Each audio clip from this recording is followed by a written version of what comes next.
All right, what is going on, everybody? How is everybody doing today? Welcome here today to my post-lottery 2026 NBA mock draft. We finally know the draft order. Thank you if you were out in yesterday's live stream. We had over 20,000 people in the live stream at one point. It was kind of crazy where we saw the Washington Wizards for the first time since 2010 with John Wall as the representative. They get the #1 overall pick. It was the first time since the NBA changed up the lottery odds in 2019 where the worst record in the NBA got the #1 overall pick. We saw the Jazz get #2. So the Jazz and the Wizards, two teams that made notable trades at the deadline, getting Triple J, getting Trae Young and Anthony Davis, they got rewarded with the top 2 pick. Memphis moves up to #3. Chicago moves up to #4. Indiana drops from 2 to 5. They lose their pick completely. That's going to the Los Angeles Clippers. And then you had Sacramento and Brooklyn also fall in this draft as well. So yeah, let's do our first mock draft now knowing the official 2026 NBA draft order. All right, so this is now a very interesting case right now with the #1 overall pick. So for the second straight year, a team that traded for Anthony Davis at the deadline with Dallas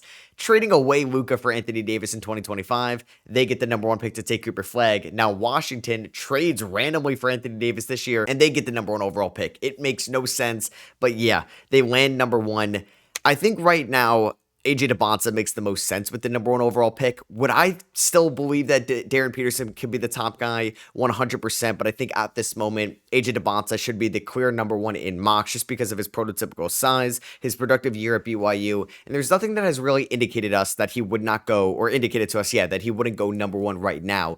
One thing I am watching, because I think for the first time since 2017, we could actually see the #1 overall pick get moved. Because what if Washington gets a phone call from Utah where AJ DeBonsa went to Utah Prep in Utah? He went to BYU down the street, down the road a little bit, in Provo from Salt Lake City, the same BYU that is funded by the owner of the Utah Jazz, Ryan Smith, that's funded from the general manager, Danny Ainge, where they really want AJ DeBonsa. They know that AJ DeBonsa wants to be a Utah Jazz. So what if they offered every single first-round pick that, and I don't know if it's every single first-round pick, but what if there's an Ace Bailey on the table? What if there's a different young player? What if there's multiple first-round picks? And maybe Washington really likes Cam Boozer or Darren Peterson as well, with all the intel and scouting they've done this year, where they're like, okay, we could get the guy we actually would want to take at #1, and we can get like 2 additional first-round picks, or an Ace Bailey flyer, or I don't know, somebody else that Utah can offer. Like, does Washington think about that? I would think you would have to, 100%. I think anything could be on the table right now.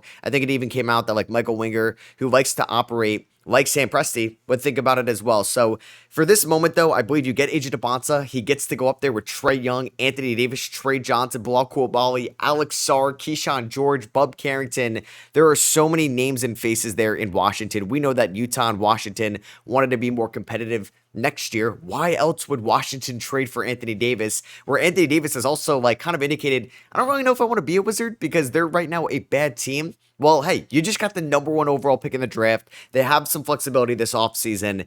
And I think they're going to be an intriguing team next year, 100%, with DeBonsa, with Peterson, with Boozer. So at #2, this also becomes a fascinating situation. Now, you guys know I am very high on Darren Peterson. I think that this Kansas year did not go as it was supposed to after the year that Peterson had in high school and his senior season at Prolific Prep. I still think he could be a dynamic 3-level scorer. He could be a great on-ball defender, and he could be a true elite combo guard at the NBA level, like Anthony Edwards-esque when he hits his peak. And I think that's actually perfect next to Keontae Jordan in the backcourt with Markkanen at the 3, Triple J at the 4, and Kessler at the 5. Like, it might be a blessing in disguise. This team gets the #2 overall pick. They can't take their guy, AJ DeBonsa. Now, who knows? Because Carlos Boozer, the dad of Cameron Boozer, is in the Jazz front office. Like, he's working as somebody that's an executive, or at least in that role where he could say, you know what? This is the guy to take. Now, I don't think Carlos Boozer would really be in these discussions because that could be a conflict of interest.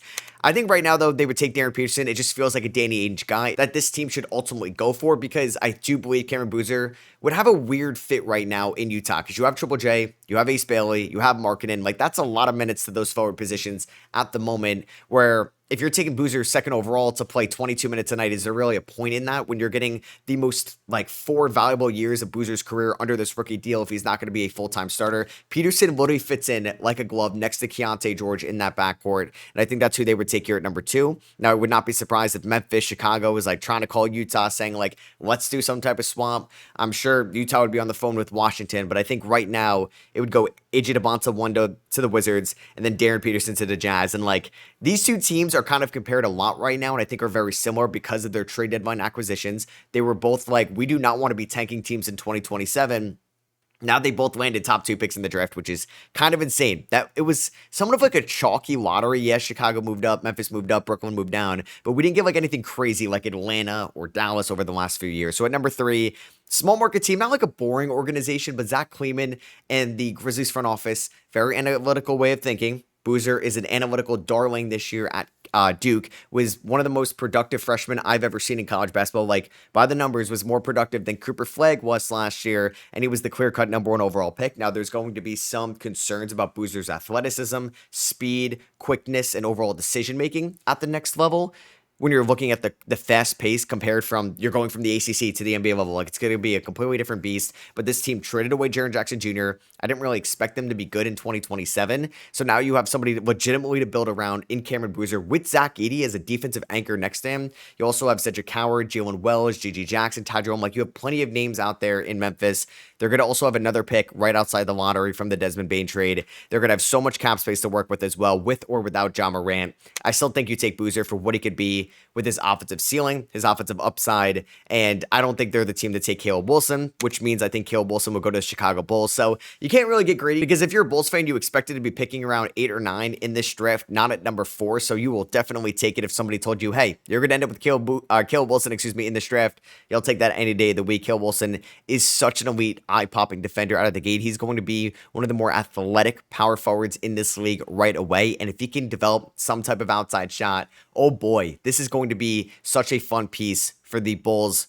Just long-term future, new head coach coming. They got a new general manager or main decision maker there in Chicago, and it does feel like it's a new era in Chi-Town. So yeah, we're going to take Caleb Wilson number 4. No shockers there. Maybe a team tries to offer Chicago like a really nice package to land them Caleb Wilson. Obviously, I think Chicago still needs their number 1 player long-term, but I think you can't complain with getting Caleb Wilson for the dynamic defensive playmaker he could be. And hey, we're going to have the 15th overall pick from the Blazers. You have Matas Buzelis. You're going to have another rookie basically next year in Noah Essengay. Yeah, this is a fun young Bulls like core now, something they haven't had since like 2017 after they traded away Jimmy Butler. So the Clippers, man, what a roller coaster of emotion season for them. And yeah, for the Pacers, it hurts a little bit. Kevin Pritchard, the GM of the Indiana Pacers, actually was like on Twitter saying, you know what, Pacers fans, this one's on me. I took the risk. I deserve the blame for this. They traded away this pick, taking the risk that it would be top 4 protected, or at least in the top 4, and they get a top 4 player plus Ivica Zubac. Yeah, the Pacers are the favorites to win the 2027 Eastern Conference, but instead they fall to pick number 5, which means the Clippers have this pick now. So hey, you give up the 5th overall pick, Benedict Mathurin, Isaiah Jackson, and another future first-round pick for Zubac. That is a hefty price tag when you look at it like that.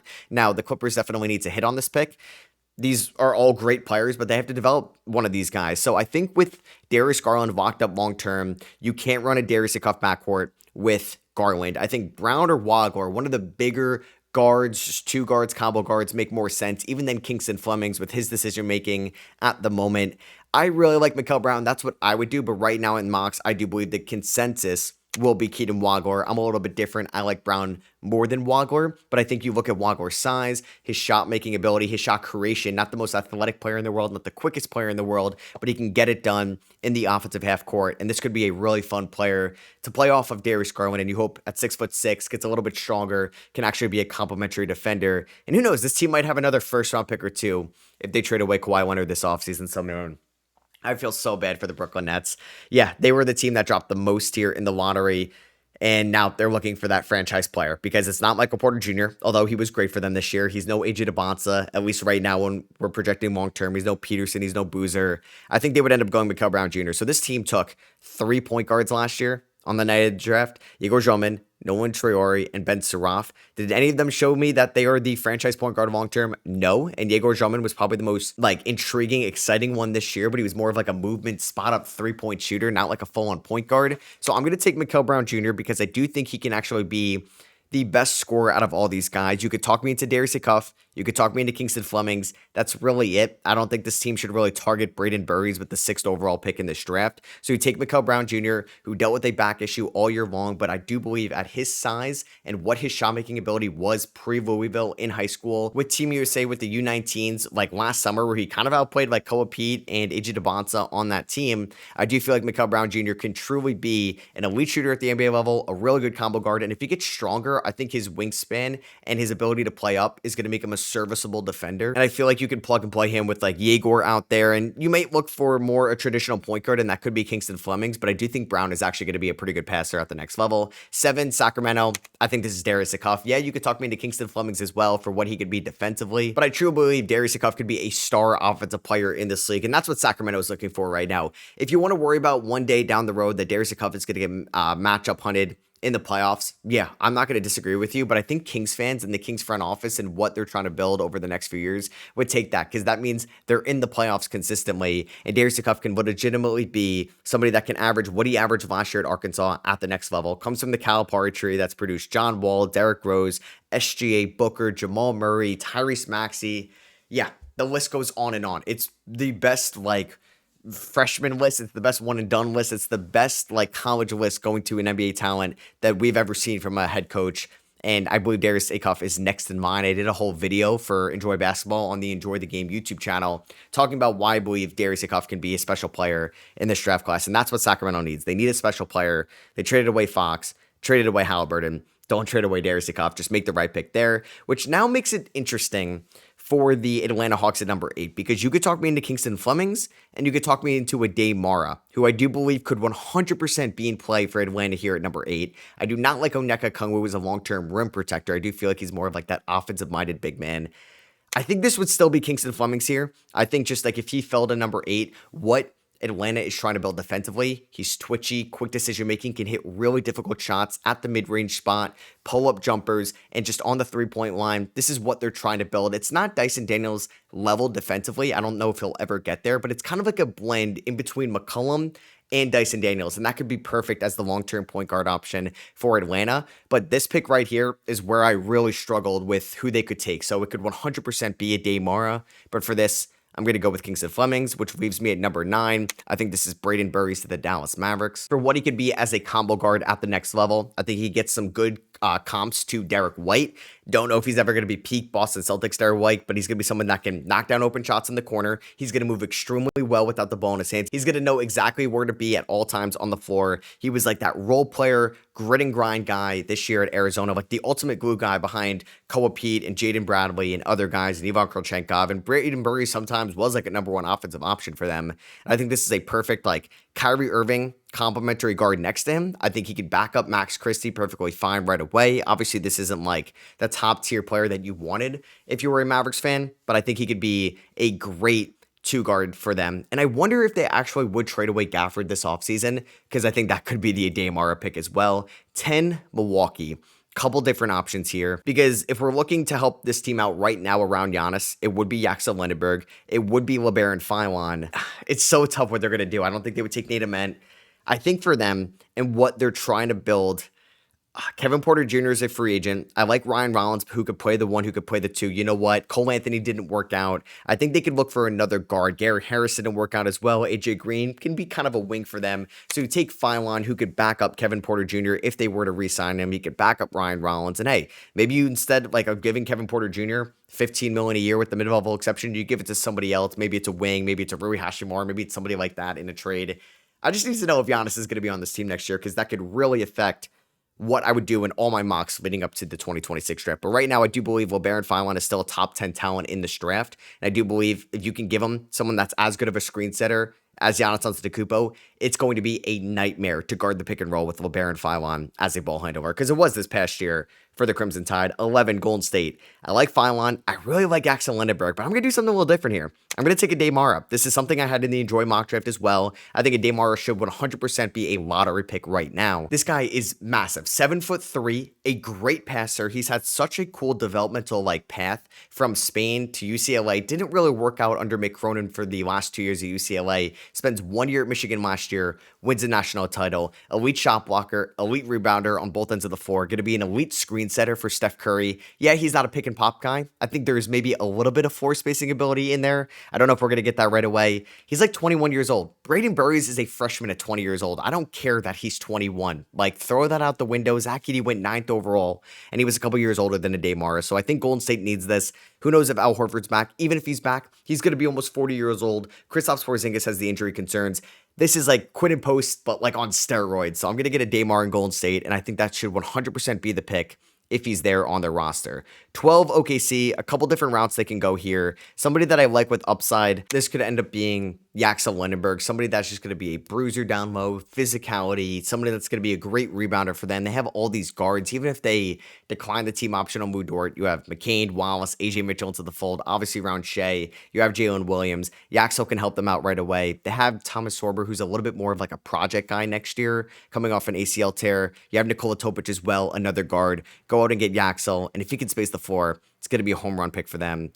Miami here at 13. I think this is going to be a team that has some like wing changes this offseason. Could they extend Jaime Jaquez? Yes. Could they trade away Tyler Hero? Yes. Could Wiggins opt out and leave? 100%. This might be a controversial like pick here, but I like Kareem Lopez. I think this is somebody that could be way better than what Nikola Jovic was for them, who went at the end of that first round in 2022. I don't think they like that extension they gave him last offseason. Lopez improved as a defender, but I get him under Coach Spo. I'll feel way better about it. I think he's improved as a ball handler, a downhill attacker, but really could be a spot-up three-point shooter and gives Miami some like length, versatility, and size there on the perimeter. I know point guard could be in play. I don't know if I like starts as high as 13 there to the Heat. And then 14 Charlotte, I think we can maybe look at big man here. And I think right now at this spot, because they're going to have a first round pick at 18 as well, I'm going to take Hans Steinbeck. Great rebounder, moves extremely well for somebody at his size, can set solid screens, and could definitely spot up from 3. So I think this is somebody that could definitely compete with Kalkbrenner and Diabate in that center rotation next year. And I think Charlotte could definitely take a center with one or even maybe both of these first round picks. I don't mind them going big man there. So we're going to take Steinbach there.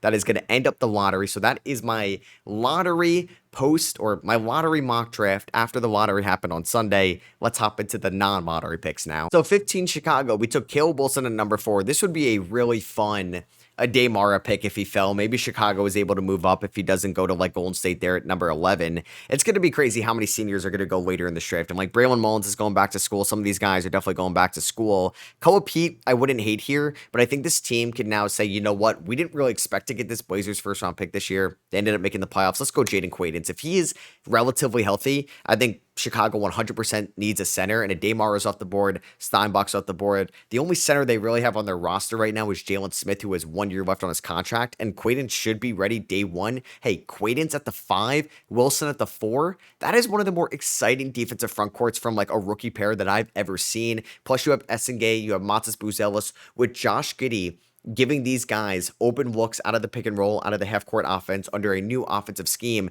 That could do wonders for their development. And I say that about Josh Giddey, who I don't love as like your number 1 option, but to develop other guys, I think he's a great guy to have on your roster. So I'm going to have Quaidance go there. So Memphis ends up taking Cameron Boozer at number 3. I think you just go somebody with upside here, and that's going to be Nate Ament. I think, hey, if he works out, you're getting an absolute steal at number 16 for what he could be at his size, his downhill attacking, his ability to get to the free throw line. I mean, the downhill attacking, I shouldn't say is great, but I do think when we get to the peak of it, it's going to be something that can really excel at the NBA level. But I do think you'd probably spend time in the G League next year. I think they could look at Christian Anderson. I think they could look at Bennett Sturts if they're going to trade away Ja Morant. But I'm going to go upside here. Cameron Boozer, who was very safe at number 3, but obviously has great upside. Nate Ament at 16. OKC at 17. Like, this team is just they have so much at their disposal. I think Morris Johnson, like another physical guy down low, like Yaxel Lenneberg could make a lot of sense, but it's somebody I also think could make a lot of sense. Dalen Swain. They love their perimeter defenders under Mark Daigneault in OKC, and Swain can 100% be that guy. 6'8", 220 pounds. This dude is an absolute beast. Also as a downhill attacker, like what I think Nate Ament can be. Like Dalen Swain is already that guy. He could finish extremely well around the rim. He's somebody that's going to crash the glass, in which they love, like that Hardenstein, Kaysen Wallace, Lou Dort. These guys are going to fly in, and that could be Dalen Swain right now. I think they're going to move Aaron Wiggins this offseason to save some money. I think Swain could maybe be just a wing rotational guy for them going forward. So 18, we have Charlotte. I took Hans Steinbach at 14. I wouldn't mind them going point guard here because Kobe White can kind of be like a combo guard coming off the bench. They're definitely going to re-sign him. Like, I think that could be in play. I don't mind Morris Johnson, but I think Koa Pete is very similar to Morris Johnson and I think would go ahead of Morris Johnson right now. Somebody that was like top 10 on some big boards going into the season, didn't really showcase that much of floor spacing ability this year at Arizona, but he's got that great like 10-foot elbow jumper. Some team is definitely going to need to work on his three-point shot because right now he does not fit that Charlotte Hornets style of play, but I don't think you could pass up on the upside here at 18, and you basically got this pick for taking on Yusuf Nurkic's bad contract from Phoenix last year. Yeah, this is a home run pick for them, and I think that's what they should do here at 18. So 19, Toronto. I like point guard. I like Jamal Shed a lot. I like Emmanuel Quickly. We'll see what his health is going to be next year, but I think either they can go center or they can go point guard. Like Chris Snack, okay. Floyd Badunga, if he stays in the draft, but right now he might go back to Louisville. We'll see. He's going to be at the Combine, which I will be there this week. I'm flying out Tuesday to Chicago. Going to be covering it for Enjoy. Follow me on Instagram. Follow the Enjoy Instagram. It's going to be a great time. I think they would end up going with Anderson or Sturts. I like Sturts here to Toronto. Can slow the game down. Can have a nice two-man game with Ingram and Scotty Barnes and even Emmanuel Quickly. I think you can actually play him out there with Quickly and Jamal Shed, given that Sturts is not going to turn the ball over. He's going to have great decision making and he's a really good shooter. So I think that fits Toronto's also slow, methodical, like pass first style under Darko Rajakovic. 20 here, San Antonio. Who knows if they're going to be able to like replace the Harrison Barnes player here? Maybe they just signed like Rui Hachimura in free agency, but I want somebody physical down low with Wemby. I don't think they're going to trade away De'Aaron Fox this offseason. I have no idea even what like that would look like, but you get Morris Johnson, extreme hustle player, baseline to baseline, runs extremely well for somebody at like 6'9", 6'10". We'll see what he's measured in the combine. Absolute bruiser, can finish down low. I really wonder who's going to go first, him or Koa Pete, because they are a similar archetype in some ways, but I think Pete could be a better shooter if they hit their ceilings as shooters. 21, Detroit, two guys I really like here. It's either Cameron Carr from Baylor or it's Christian Anderson from Texas Tech. It's tough, but I'm actually going to go Cameron Carr. Like, I think this Danish Jenkins playoff run is like, all right, I don't know if we need another guard there because like Marcus Sasser can't really play for them right now. I don't know if they're going to look to add another guard. Maybe they do end up trading for one this offseason. We'll see. But Cameron Carr, I think out of all these guys available, has the best shot creating ability. It's either him or Malik Thomas, and I think Carr has way more, I think, you could say upside because of his length. He could shoot it over bigger defenders. I think he's got a little bit more creativity with the ball in his hands and relies less on athleticism. Like Malik Thomas definitely relies a ton on what he can do as an athlete. So I'm going to take Carr here because Asar can't really shoot on the perimeter. Who knows if LeVert's back? I mean, Ron Holland can't really shoot right now on the perimeter. So I'm going to go Cam Carr. 22, Philadelphia. I think Morris Johnson would have been a great pick. I think Koa Pete would have been a great pick. I'm going to go Chris Sinak here. I think Sinak could either be a backup to Embiid or you could play him out there with Embiid, and they need to finally invest a first-round pick into that position. I did not like the Janai Broom pick. I thought for Daryl Morey, they would have been like a Maxime Reynaud pick. No, and I don't think Janai Broom might even, like he might not even be on this roster next year, but you take Sinak, who like really impressed with his motor over the course of the season for Houston, is going to crash the glass all over the place. And yeah, he got to play under Kelvin Sampson this year, which I think is going to do great for him. He reminds me a little bit of Khalil Ware. I don't know if it's going to really work with Embiid out of the gate, but they don't have many good options here on the board. So 23, Atlanta. We took Kingston Flemings at number 8. This was a team that unfortunately lost a little bit of value after the draft lottery. There's a couple guys I like here. Since I didn't go big at number 8, I think I want to go big here. I'm going to take Floyd Badunga. If he stays in the draft and like he's getting intel from teams, he will go 23. I think he's going to stay in the draft. And I think he would turn down like his lucrative NIL package from Louisville. Great rebounder, really physical down low. I think could be a way better rim protector than what Onyeka Okongwu has kind of been at his peak. I think we're there defensively on what Okongwu is going to be. It was turned into a great floor spacer. But if you think Badunga can really excel with his athleticism, his ability to get up, and I think just he like anchored the defense last year for Kansas. Wasn't great all the time, but I do think could be in play for them at 23. For the Knicks at 24, there's a couple guys I like. Amari Allen, Isaiah Evans is probably who I like the most here. But you know who's still here that I think they could end up taking? I believe he's in this mock draft database, and that would be, see, not listed under a power forward. He might not be. So that would be Alan Graves from Santa Clara, who unfortunately is just not in this database. At least I'm not seeing it, but I'm going to have Alan Graves go to the Knicks, who I actually think could be like the data darling. We'll see if he ends up going back to school, transfer portal, anything like that. So yeah, this is Alan Graves instead of JT Toppin, who I do think could give the Knicks like some formidable like front court depth. They might lose Mitchell Robinson, who knows? But yeah, the Knicks are playing in the conference finals right now. I hope they could bring back Mitchell Robinson. So yeah, that would be Alan Graves out of Santa Clara. We'll see if he goes back to school. 25, the Lakers. I think they need a big. Patrick Ungba's going back to school. I think this could end up being Henry Vasar, who is entering the draft. I think Amari Allen could be in play here as well. Maybe Christian Anderson, but I'm going to have Vasar, who I think they like need all the front court depth, all the center depth in the world. He can catch alley-oops. He can kind of space the floor as well. And I think could be a good center partner with Vukanacin. So that means Christian Anderson 100% to the Nuggets here at 26. If he was off the board, I think this would be Tyler Tanner, but Anderson is a big-time shot maker at the point guard position. I thought he could maybe enter the transfer portal and get an absolute bag. There was reports that that could happen, could still happen, who knows, but this man is very shifty. He plays up a little bit. He does look smaller, though, out there. He's not as good of an athlete, I think, as like Darius Cuff, but I do believe he could be way better than Jalen Pickett was for them as a backup point guard, and the Nuggets have missed that since Russell Westbrook. 27, the Boston Celtics. I think they could look for center here as well.